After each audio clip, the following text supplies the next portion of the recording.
السلام عليكم ورحمة الله وبركاته. يا مدير العمل، يا مدير العمل، يا مديرنا يلي بالحق ترضينا، مدير العمل تكفى. حنا طلبنا حق من حقوقنا، رواتبنا شهر 9 ما استلمناها، وجينا امس عند مكتب العمل بشقرة وطلبنا راتبنا، وتوقف لنا طالب بن سعد العصيمي يقول ليش تروحون؟ اسحبوا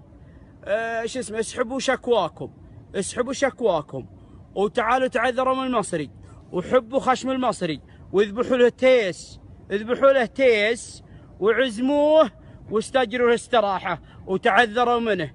المصري سامي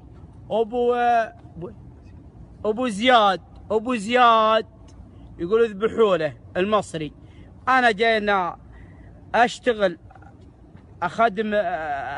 واخدم المستشفى وخدم المواطنين، ولا جاي نذبح ذبايح ايش اسمه لابو زياد المصري يقول حبوا خشمه، وذا الحين توقفني من العمل.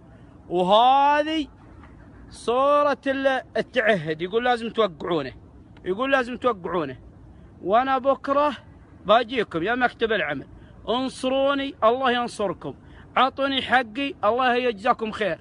وحرمني من العمرة، مع ذلك اني حاجز في الباص انا واهلي مسافرين مكة.